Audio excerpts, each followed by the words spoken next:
Vamos para a palavra de Deus, irmãos. Evangelho segundo escreveu o evangelista Mateus, capítulo 26, a partir do versículo de número 26 também. Diz assim: enquanto comiam, Jesus tomou o pão e, abençoando, o partiu e deu aos discípulos e disse: tomai, comei, isto é o meu corpo. E tomando o cálice e dando graças, deu-lhe dizendo: bebei dele todos, porque isto é o meu sangue, o sangue do Novo Testamento, que é derramado por muitos para a remissão dos pecados. Amém, irmãos? Só até aqui, Mateus, do versículo 26 ao versículo 28. Amados irmãos, eu estou falando com os irmãos, estou na sequência do credo o credo oficial da nossa igreja, né, o credo assembleano, e hoje nós vamos para o 13º ponto. Semana passada eu falei do batismo em águas. Eu venho na sequência, falei anteriormente sobre a igreja, um assunto mais amplo, né, mais complexo um pouco, e aí semana passada eu falei sobre o batismo em águas, e essa semana eu vou falar um pouco sobre a ceia do Senhor. Irmãos, vocês sabiam que boa parte dos nossos irmãos que participam da ceia não sabem falar o significado da ceia? E tudo que eu falar aqui, eu falo para os irmãos e com base na Bíblia Sagrada, e falo em conformidade com o credo oficial da nossa igreja. Porque nós somos assembleanos, então nós vamos estudar a maneira como a nossa igreja crê, não é, irmãos? Como nós cremos como crentes assembleanos. Às vezes as pessoas perguntam assim: você é crente de onde? Você serve a Deus aonde? Na Assembleia de Deus? O que você crê? Aí os irmãos dizem: no batismo do Espírito Santo. E no que mais? Não, pronto, o batismo do Espírito Santo é suficiente. Só que nós estamos, irmãos, já no 13º ponto do nosso credo. Então, se você está vindo toda terça-feira, você sabe falar muita coisa que a gente crê. Só sobre a igreja, eu acho que eu fiquei uns 5 terça-feira aqui, explicando para os irmãos sobre a igreja. Sobre a Santa Ceia, irmãos, nós cremos, ensinamos que a ceia do Senhor é um momento de comunhão e marca a continuação da nossa vida ou a continuidade da nossa vida espiritual. A Santa Ceia do Senhor é um momento de comunhão com Deus e também com a igreja. Quando nós participamos da Santa Ceia, nós damos continuidade, não é, irmãos, a nossa comunhão com Deus e com a igreja. Agora, peraí, alguém vai contestar e vai dizer: pastor, eu não perco a minha comunhão com Deus, não.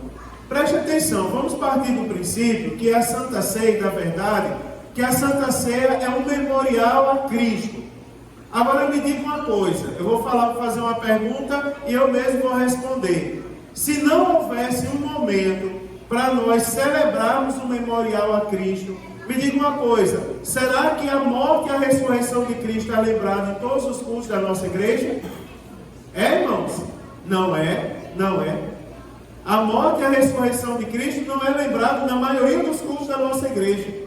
Não é lembrado, não é? Deveria ser lembrado em todos os cultos, mas não é. Nós precisamos de um momento para lembrar da morte e da ressurreição de Cristo. Por quê? Porque é a base da nossa fé. Eu falei sobre salvação aqui para os irmãos e eu disse: irmãos, nós somos salvos pela graça. Nós somos salvos pelo favor imerecido de Deus. Deus mandou Jesus para morrer por nós, para que nós fôssemos salvos. Agora me diga, se nós não lembrarmos da morte e da ressurreição de Cristo, a gente vai fazer muita coisa, menos celebrar verdadeiramente Cristo. A gente vai vir aqui, a gente vai programar festa, a gente vai programar campanha de toda qualidade, a gente vai fazer 10.000 programações na igreja, agora a morte e a ressurreição de Cristo a gente não lembra. Nós precisamos de um momento, e Jesus conhecia tão bem a sua igreja, né? Eu falei semana passada para os irmãos que antes da fundação do mundo, a igreja já tinha sido planejada por Deus. Eu disse para os irmãos, Deus já tinha moldado a igreja, já sabia que ia haver um povo adorando o nome dele. Agora é o seguinte, Você imagina, Deus conhecia tanto a gente, e Ele conhece tanto a gente, que Ele instituiu a Santa Ceia. É uma das ordenanças de Cristo para a igreja, a celebração da Santa Ceia. Por quê? Ele sabia que se não houvesse um momento determinado por Ele para a gente parar e celebrar a Santa Ceia, a gente não ia lembrar da morte e da ressurreição dele. Quer ver uma coisa? E tem aí os cultos de Santa Ceia, que se faz tudo menos celebrar a morte e a ressurreição de Cristo. Quer ver uma coisa? Eu sei que vocês já viram isso, e sei que vocês vão concordar comigo. Tem curso de Santa Ceia, eu já participei de alguns, que é assim, ó, vamos ouvir todo mundo cantar, vamos ouvir, né, os três pregar, dar uma saudação, tudo. Aí quando falta 10 minutos para acabar o culto, pronto, nós vamos servir a ceia. Aí manda o povo de carreira, pega os obreiros e diz assim, se vai, entrega o pão e já entrega o vinho também, você já recebe e já toma e já se ajoelha e pronto. E aquilo ali para muitos é a Santa Ceia. Não pode ser assim. A Santa Ceia tem que ser um momento sublime. Tem que ser, irmãos, pense aí, ó, tudo que você for fazer para Deus, você parta do princípio que Deus está olhando para a gente. Parta do princípio que Deus é vivo, que Ele existe. Deus não é um conto de fadas. Sempre parte do princípio que Ele está olhando para a gente. Em todo lugar que a gente está, Deus está olhando para a gente. Ele está lá conosco. Agora há pouco eu estava ali com o irmão Elimar e uma pessoa atravessou a rua, lá do bar para cá, e disse assim, pastor, eu vim pedir oração da igreja em meu favor. Foi, meu irmão? Pedi oração, porque disseram que eu ia morrer hoje. Será que eu vou morrer? Eu disse, ó, se você ficar lá onde você está, você morre. Se você vier para cá, aqui tem um Deus que dá vida. Aí ele disse assim, tá bom, eu vou pagar a conta lá e volto. Até agora, infelizmente, não voltou. Né, irmãos? Aí, me diga uma coisa, é verdade. A gente tem que partir do princípio que Deus está vivo. Sabe o que atraiu aquele homem aqui? A certeza que Deus está vivo.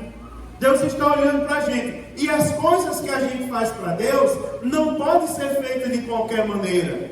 É tão interessante, a Bíblia quando vai falando dos ministérios, por exemplo, ela diz assim, ó, e o que ensina que haja dedicação ao ensino. O que governe, não é? Governe com responsabilidade. Ou seja, a Bíblia vai chamando a atenção de quem faz as coisas para Deus. Você que louva, saiba que você não está louvando, não está cantando uma música qualquer. Você está exaltando Deus que tudo pode.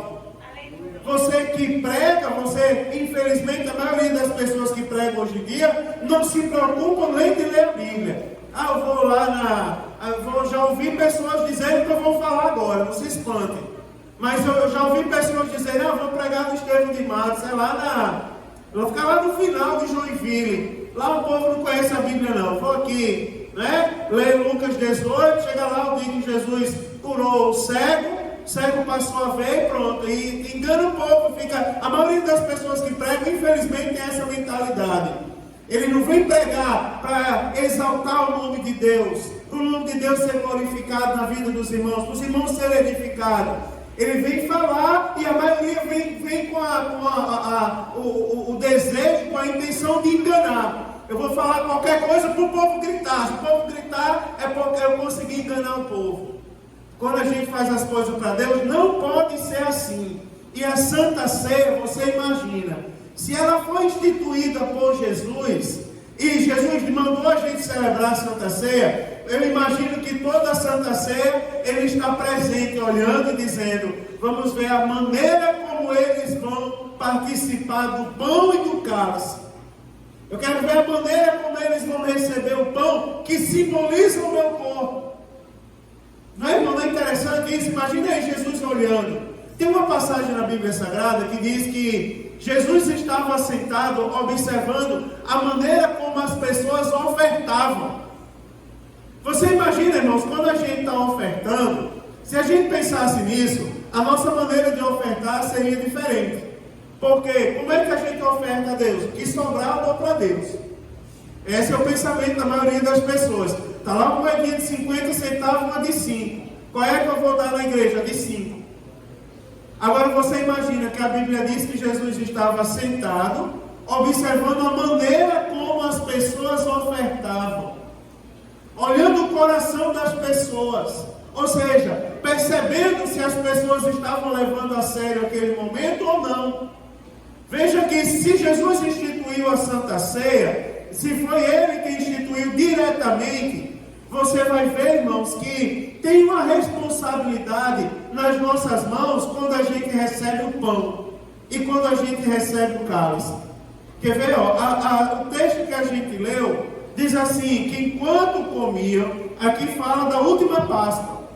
Né? O contexto aqui é a Páscoa. O contexto aqui, Jesus celebrou a Páscoa. E a Bíblia diz que enquanto eles comiam, Jesus tomou o pão, abençoou o pão, partiu, deu aos seus discípulos e disse assim, tomai, comei, isto é o meu corpo.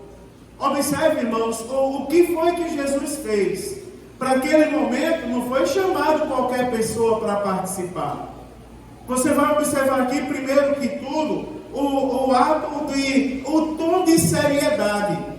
É porque a Bíblia diz que Jesus chamou agora para estar consigo, não foi a multidão que seguia ele. Jesus chamou os seus discípulos. A Bíblia diz que Jesus chamou os discípulos. Quem são os discípulos? Os discípulos são aqueles que se comprometeram com Jesus. São aqueles que deixaram a sua vida. Quando eu falei aqui sobre os membros da igreja, eu disse, irmãos, os membros da igreja são aqueles que abriram mão do mundo, nasceram de novo para Jesus Cristo. Quando eu falei do batismo em águas, eu frisei esse detalhe. Deixaram todas as paixões do mundo e agora nasceram de novo para Jesus. E se tornaram seguidores de Cristo. Eles não deixaram de exercer o seu ofício, mas eles se tornaram, acima de tudo, seguidores do Mestre. Você observa que Jesus não chamou qualquer pessoa. A Bíblia diz, irmãos, que havia uma multidão de discípulos e daquela multidão Jesus separou 12, os quais chamou de apóstolos. Foram esses 12 que Jesus chamou para participar da Santa Ceia com ele naquele momento. Você observa, se olharmos para a nossa vida, nós vamos observar que nós fazemos parte, e já aprendemos isso aqui, de um grupo seleto de pessoas que atenderam o chamado de Jesus Cristo e saíram do mundo para servir a Ele. Agora, para esse grupo seleto de pessoas, Jesus faz um convite. Sabe por que Jesus nos convida para a Santa Ceia? Porque nós somos especiais para Ele. Sabe por que Jesus lhe convida para a Santa Ceia? Porque você é especial para Ele. É um momento de intimidade. É como se Jesus dissesse, agora é só eu e aqueles que se comprometeram comigo. Agora veja, se Jesus teve tamanha consideração conosco, por que nós não vamos ter tamanha consideração com Ele, que é Deus? Às vezes as pessoas questionam Deus. Por que Deus permitiu determinada coisa acontecer na minha vida? Quando a Bíblia Sagrada diz assim, do que se queixa o homem, senão dos seus próprios pecados e iniquidades? Quer presente maior de Deus para a nossa vida do que a salvação? Aleluia. Quer presente maior de Deus para a nossa vida do que a oportunidade de estar na igreja hoje? Aleluia. Não, irmãos, quer presente maior de Deus o fôlego de vida? Agora há pouco o irmão Francineuza chegou aqui e disse assim, eu canto em casa, mas cantar na igreja é difícil. Ontem eu subi aqui para dar uma palavra para as irmãs do círculo de oração, e eu disse, na igreja não tem cantores, tem adoradores. Se você prestar atenção, a maioria dos cantores da igreja, se fosse para o show de calor do mundo, ia tirar em último lugar. Mas na igreja pegam o microfone, cantam, e a glória de Deus cai sobre a igreja. Porque Jesus deu voz bonita a muita gente. Mas quando nós louvamos na igreja, Ele não está lá com um decibelímetro medindo o nosso tom de voz lá no céu. Ele está lá observando e dizendo, olha, meus adoradores estão lá, adorando e exaltando o meu santo nome agora naquele lugar. Você observa que na Santa Ceia é isso que Jesus espera da gente. Ele chamou-nos para participar. E nós temos que levar a sério esse momento. Quer ver algumas coisas que nós escutamos na Santa Ceia? Pastor, eu vou tomar a Santa Ceia amanhã. Já ouviram isso? Eu não vou tomar hoje não, porque hoje eu trabalhei muito, estou com as pernas cansadas, não é? Hoje eu estou atribulado, hoje algo aconteceu, toma amanhã. Ninguém toma a Santa Ceia, irmãos. Na Santa Ceia nós participamos dela. A Santa Ceia é um momento de comunhão, é um momento de participação. Ninguém vai na Santa Ceia pegar o vinho, lá, agora eu vou para a Santa Ceia, vamos supor que eu estou na Santa Ceia. Pronto, meu meiota de vinho, agora eu vou para casa dormir. Não, meu irmão, igreja não é bar, não. Igreja é a casa de Deus. Tomar, o povo vai tomar no bar. Lá no bar eles pegam uma dose de vinho, tomam para se embriagar e saem embriagados. Na igreja a gente vem, participa da Santa Ceia, do sangue de Jesus Cristo, e a gente sai renovado pela presença de Deus na nossa vida. Assim, a gente tem que ter consciência disso. Não é, irmãos? Ninguém toma a Santa Ceia, não. Você tem que ser participante dela. Porque não é um ato de comunhão. Você imagina, não é o simples comer o pão e tomar uma dose de suco de uva. Não é simplesmente isso, mas ser participante. Estar com o coração voltado à comunhão com Deus. Tem ainda as pessoas que dizem assim: pastor, não tomei a Santa Ceia na nossa igreja, não. Fui tomar lá em Jacoca. Lá também não tem, não é? Lá também não tem Santa Ceia? Ah, meu irmão, pelo amor de Deus, essas pessoas precisavam estar no culto de ensino hoje, para aprender que a Santa Ceia também é um ato de comunhão com os irmãos. Coisa boa, irmãos, é eu ter comunhão com os irmãos da minha casa. Sabe por quê? Porque é na minha casa que os irmãos me conhecem. É ou não é? Eu vou participar da Santa Ceia lá do outro lado da cidade, porque lá ninguém me conhece. Que qualidade de crente é essa? Eu vou participar aqui, porque aqui os irmãos sabem quem eu sou. Eles sabem como eu entrei nessa igreja e quem eu sou hoje, em quem Jesus me transformou. É aqui que eu tenho que ter comunhão. Tenho que ter comunhão na minha casa. É ou não é, irmãos? Jesus chamou os discípulos para estarem entre si. Já pensou, Jesus veste em Pedro, vai lá, eu curei tua sogra, agora vai lá e fica lá com ela que eu vou lá. A gente vai celebrar a Santa Ceia lá. Depois eu vamos na casa de André, que a Bíblia diz que quando André aceitou Jesus, chamou seu irmão, não foi? Para aceitar também. Vamos lá, André, pega teu irmão e nós vamos lá para a sua casa celebrar a Santa Ceia lá, com seu irmão e seu pai. Não foi assim. Jesus pegou os discípulos e disse: vocês precisam ter comunhão entre vocês. Glória a Deus. Vocês precisam ter comunhão entre vocês. A Santa Ceia, irmãos, a igreja tem que celebrar esse memorial. E isso é para que se cumpra o que fora dito no Antigo Testamento. Por exemplo, abra sua Bíblia aí no livro do profeta Jeremias. Abra sua Bíblia no livro do profeta Jeremias. Capítulo de número 31. Jeremias capítulo 31. Versículo de número 31 também. Isso é ensino da Bíblia, irmãos.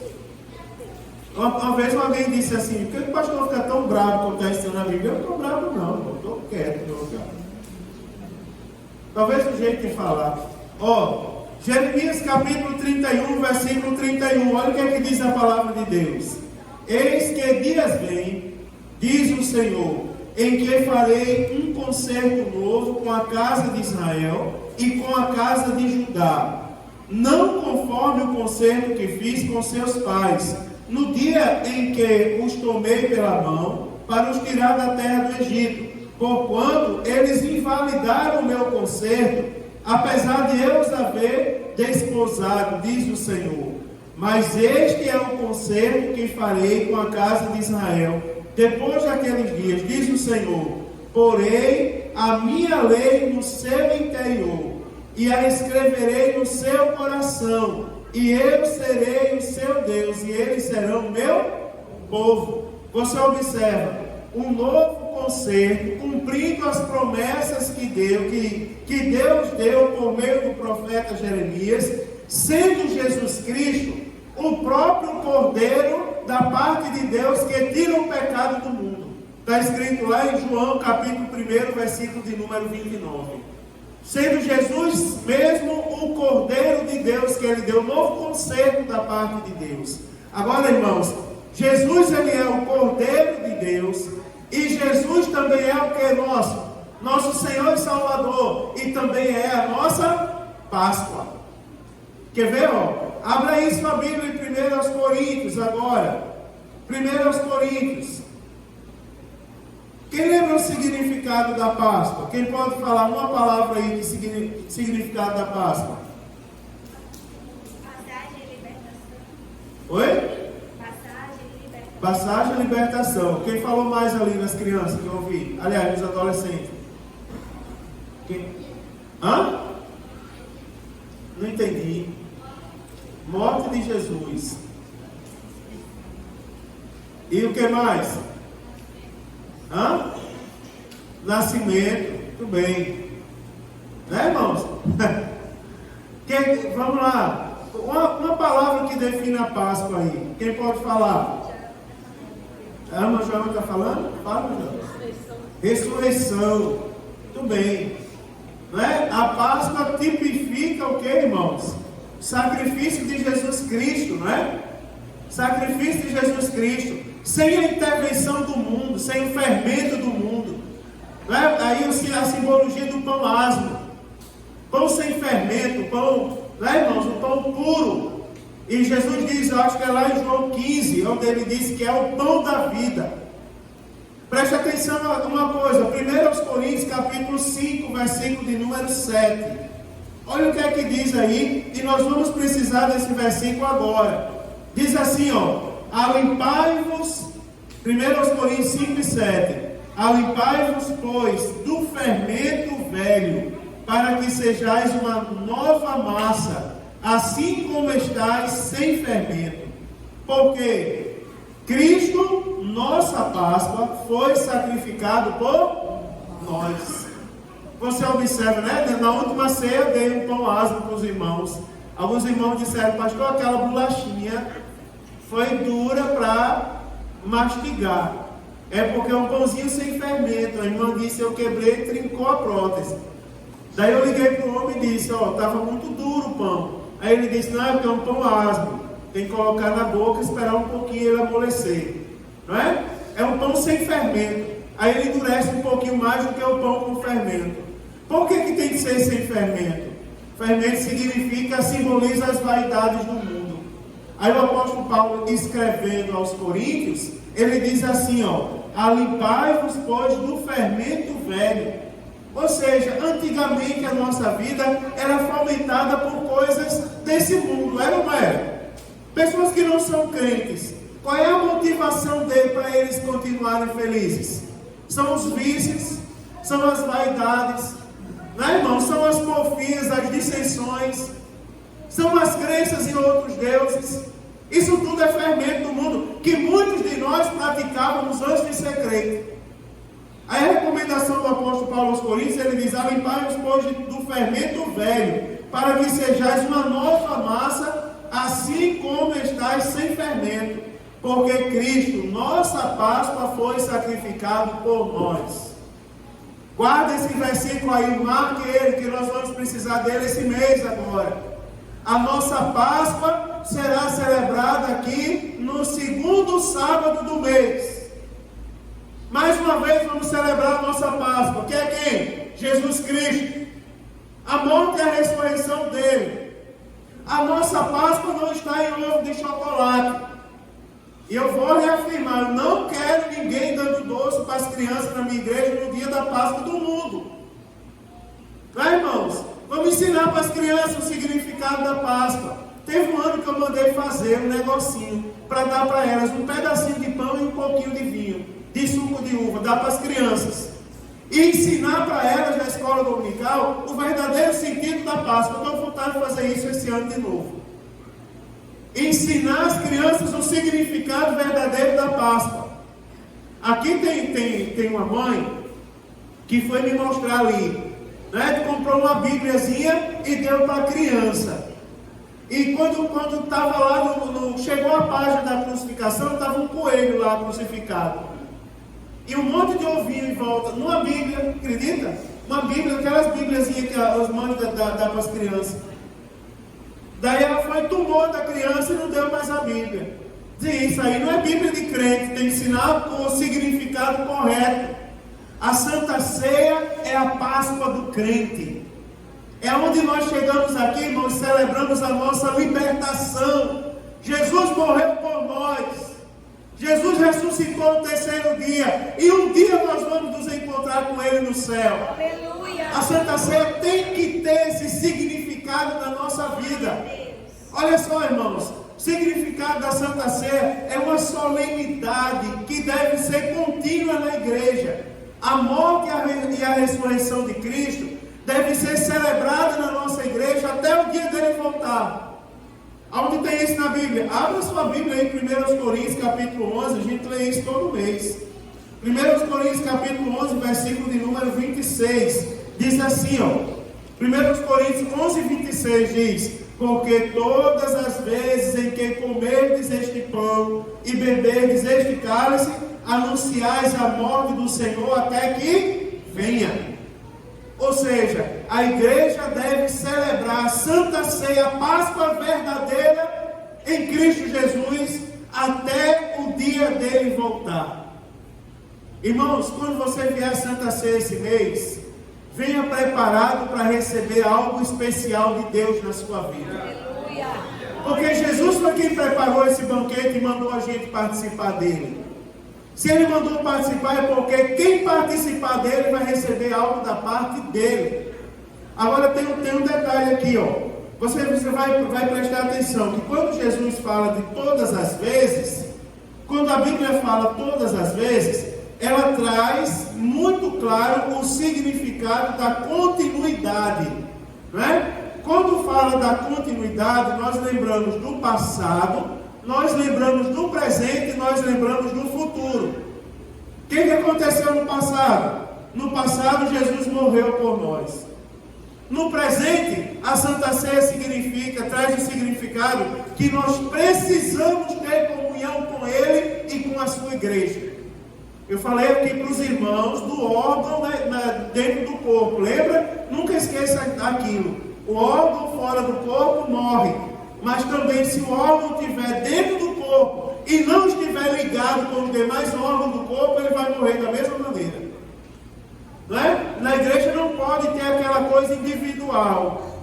Aqui é o meu grupo, aqui sou eu. Não é? Aqui eu faço do meu jeito. Não faz, irmãos. Eu vou falar uma coisa para você, como funciona a igreja.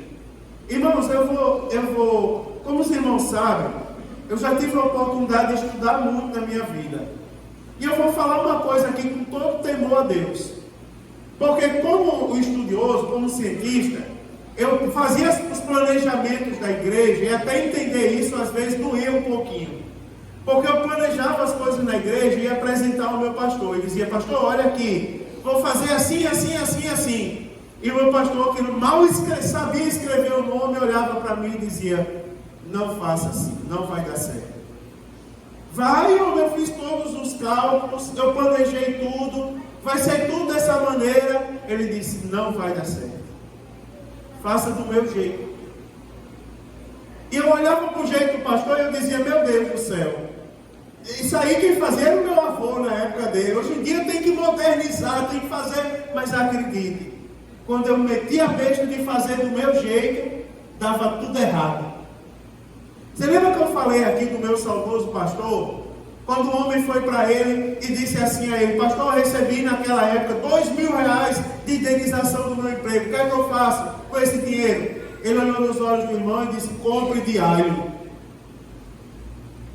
O irmão ficou sem ação porque ele esperava que o pastor mandasse ele investir na bolsa de valores. Invista na bolsa, compra uma trimania, joga na Mega Sena acumulada. Aí o pastor olhou para ele e disse: compre diário. O irmão disse: eu saí de lá meio duvidoso, mas por temor a Deus eu parei no mercado, lá na Ceasa, comprei R$2.000 diário e mandei o caminhão deixar lá em casa. Quando o caminhão chegou, que eu disse à mulher que o pastor tinha mandado que eu tinha feito, a mulher saiu de casa, juntou as coisas: eu vou embora de casa. Porque você podendo comprar as coisas para dentro de casa, podendo investir, podendo fazer uma viagem comigo, aí foi dar ouvido ao pastor louco. Comprar tudo, onde já se viu, pegou e saiu de casa. E o homem disse que ficou sentado na frente de casa com aquela ruma de alho em casa. O que é que eu vou fazer com esse alho? Esse pastor é doido. Só que ele disse que daqui a pouco passou um homem e disse assim: fulano, esse alho é para vender? Ele disse: é. Quanto você vende? Aí ele disse que olhou para a caixa de alho e falou um preço. Aí o homem disse: pronto, eu vou levar, metade disso aí é meu. Daí ele disse que viu que com o valor que ele vendeu, ele já conseguiu ali na primeira vez o dobro do que ele tinha investido. Daí ele pegou e foi lá e comprou mais alho. Em resumo, irmão, se tivesse investido na Bolsa de Valores, não tinha dado nada. Hoje em dia o homem é conhecido como o rei do alho. Lá ele é podre de rico. Agora, na obra de Deus, você sabia que é assim que funciona? A irmã está ali, a irmã Maria contou o testemunho outro dia, que Deus mandou comprar 2 melancias desse tamanho, ela testemunhou aqui. Não era 2 pouquinhos secos, não era 2 melancias. E ela foi lá na verdureira e comprou 2 melancias, coisa de doido. Pegou o Covid, não podia comer nada. Foi que salvou a irmã e a sua família. A melancia que Deus tinha mandado comprar. Aleluia! Sabe por quê? Porque eu vou dizer uma coisa a você. Porque o órgão, ele precisa estar ligado ao corpo. Eu vou dar um conselho para você, irmão. Vai por Jesus que tu vai se dar bem. Está ouvindo a Jesus que você vai se dar bem.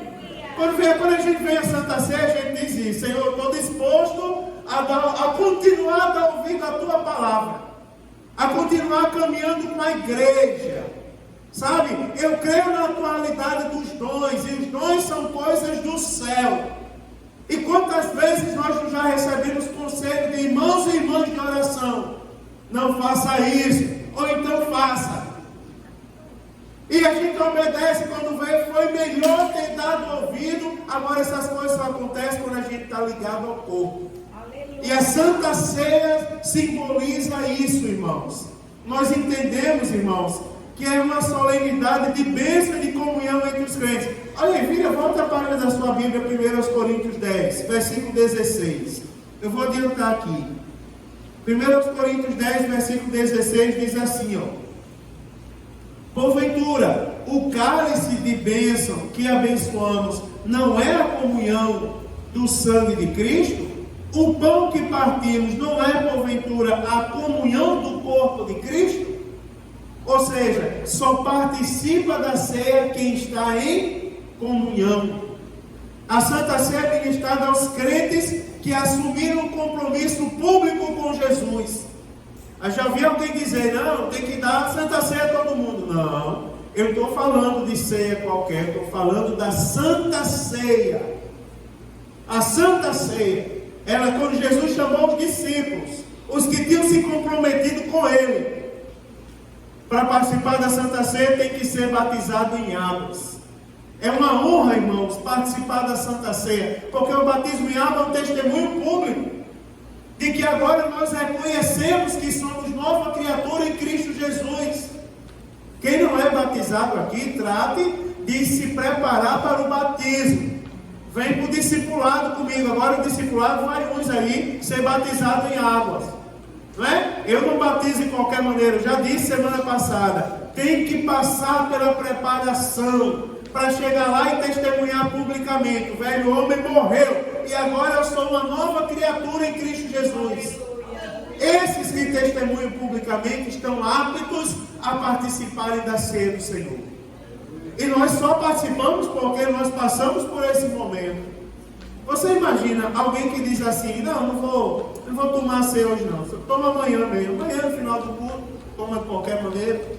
Não que a gente sirva de qualquer maneira, mas a pessoa diz: eu vou tomar de qualquer maneira, pronto, Deus recebe. Não, essa pessoa não tem consciência do que está acontecendo naquele momento. Olha, irmão, para eu terminar, eu vou falar para vocês aqui que essa ordenança exige um autoexame nosso. Eu falo as coisas aqui, mas eu não tenho o poder de julgar. Quem sou eu para olhar para uma pessoa e dizer assim: você não é apto para tomar a Santa Ceia porque você está em pecado? Quem sou eu para dizer isso? Não, irmãos, eu só ensino a verdade, né? Agora, nós cremos que essa ordenança exige um autoexame, uma reflexão sobre a nossa conduta. Lá, irmãos, olha o que é que diz 1 Coríntios 11, 28. Olha como é forte isso daí, a gente lê todo mês. 1 Coríntios 11, 28 diz assim: examine-se, pois, o homem a si mesmo, e assim coma deste pão e beba deste cálice. Ou seja, é um autoexame. Como está o seu coração agora? Não é, irmãos? Na Santa Ceia que eu conheci, e toda Santa Ceia eu faço isso aqui. Eu digo, tem alguém que cometeu algum pecado, que escandalizou a igreja, que deseja se reconciliar com a igreja? Desde que eu estou aqui, ninguém nunca levantou a mão para dizer, eu não vou chamar a pessoa aqui e constrangê-la, jamais. Mas eu vou dizer assim, irmão, a igreja perdoa aquele irmão. Por que eu vou dizer isso? Porque você imagina, se a pessoa chega ao ponto de reconhecer o seu erro, ele fez um autoexame de consciência, e ele viu, irmão, que em pecado ele não está ligado com o corpo. Ele está morrendo, ele está morto em seus delitos, em suas ações, e ele precisa se ligar com os demais órgãos do corpo novamente. Daí eu vou dizer, a igreja perdoa o nosso irmão, os irmãos vão dizer amém. Quando eu conheci a igreja, e os irmãos mais antigos aqui, a maioria são mais antigos que eu aqui, apesar desse cabelo branco, mas é porque desde os 14 anos eu tenho cabelo branco. Isso não é idade não, é vaidade mesmo. Agora, eu conheci a igreja na época que as pessoas vinham na frente e diziam assim, eu estou em pecado. E dizia mais um pecado, eu fiz isso, isso e isso. E chegava lá e a igreja perdoava o irmão. Eu não sei se vocês alcançaram essa época também, se foi só eu. A época do autoexame, né, irmãos? Se está de acordo com os princípios ou não. Sabe o que é que acontece? Sabe por que é necessário? Olha aí o versículo 27 do capítulo 11, o que é que diz? Diz assim, ó, o versículo 28 fala do autoexame. 1 Coríntios 11, 28 fala do autoexame. Olha o que é que diz o 27. Diz, portanto, qualquer que comer este pão ou beber este cálice do Senhor indignamente, olha a sentença, será culpado do corpo e do sangue do Senhor. Veja como é forte, irmãos. Veja como é forte. Aquele que come e bebe indignamente será responsabilizado. A Bíblia Sagrada diz que Deus não nos lança em rosto os nossos pecados.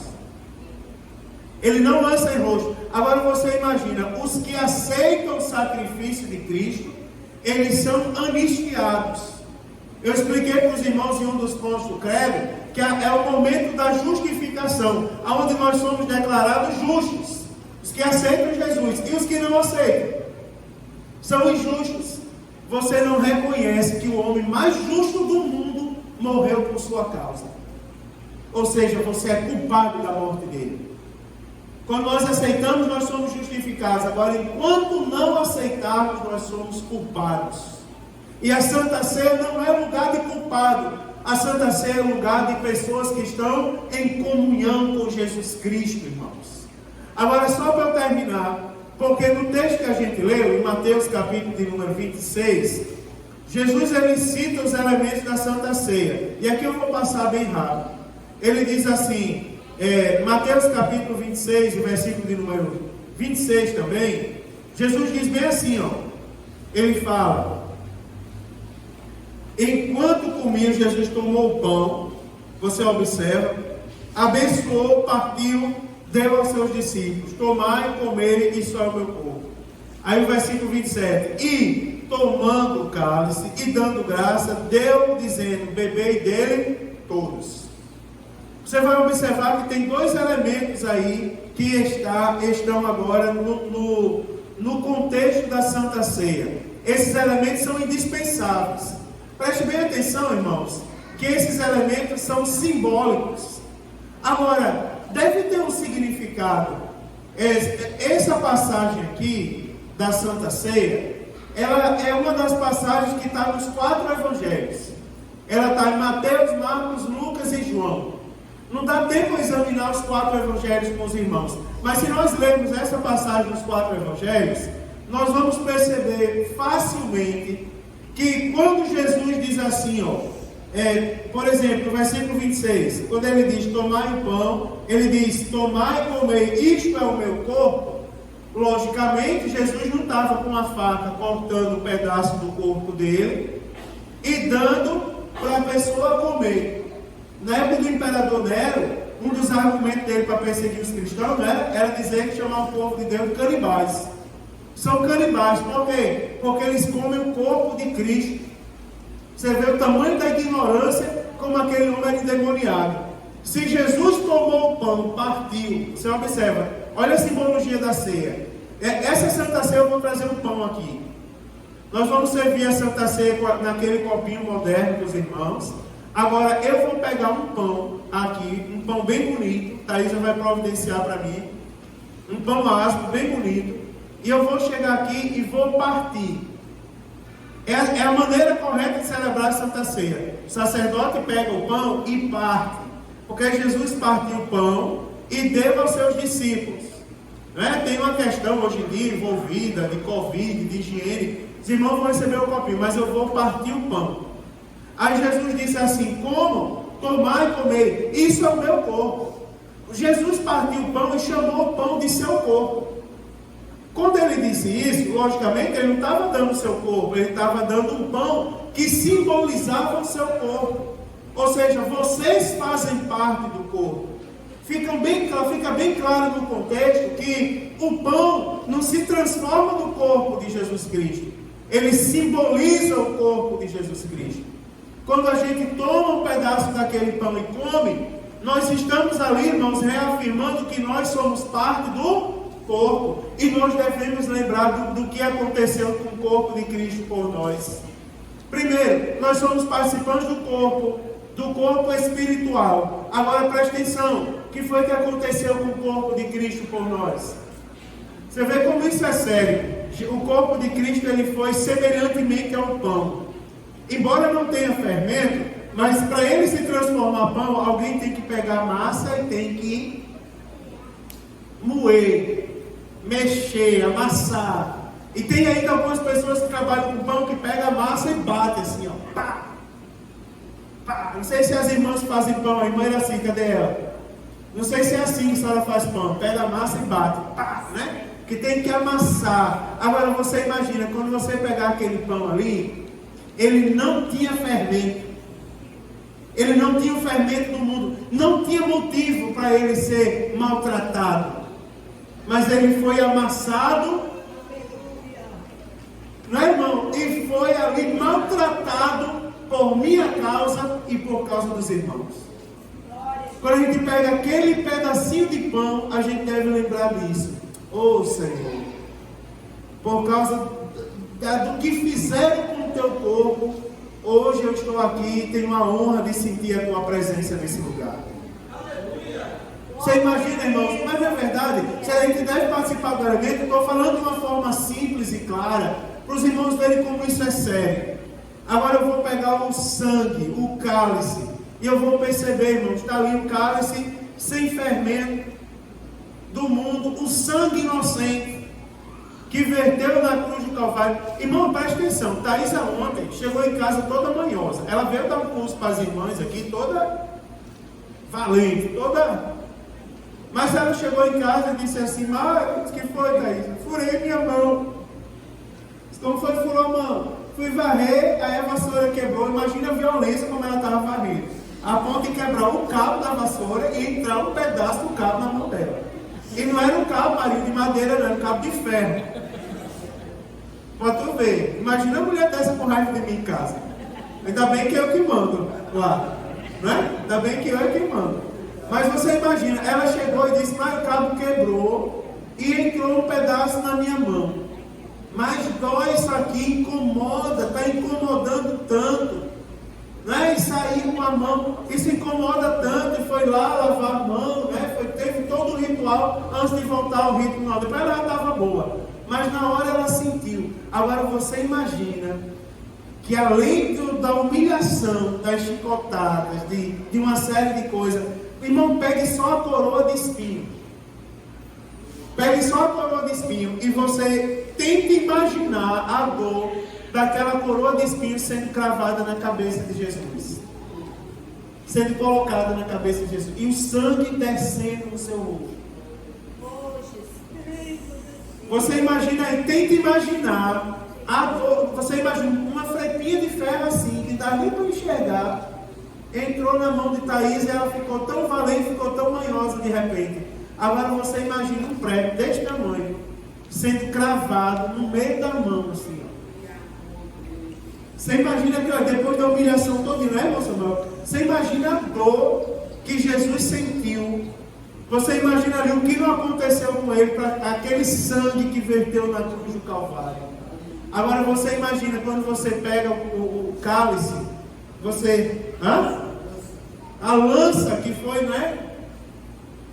Ali, você imagina, é o que eu não quero falar tudo, você imagina a maneira como o sangue de Jesus verteu. E você imagina, quem deveria passar por aquilo era a gente. O nosso corpo é fermentado, agora o de Jesus não era. Você imagina que aquele sangue foi derramado para que não precisasse eu derramar sangue. Você imagina aquele sangue foi derramado para que não precisasse você derramar sangue. Agora você imagina quando a gente pega aquele cálice, a gente lembra, a gente traz à memória o sangue de Jesus Cristo que verteu na cruz do Calvário para nos purificar de todo o pecado. Olha a seriedade da Santa Ceia, irmãos.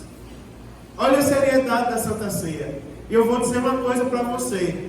O temor do Senhor é o princípio da sabedoria.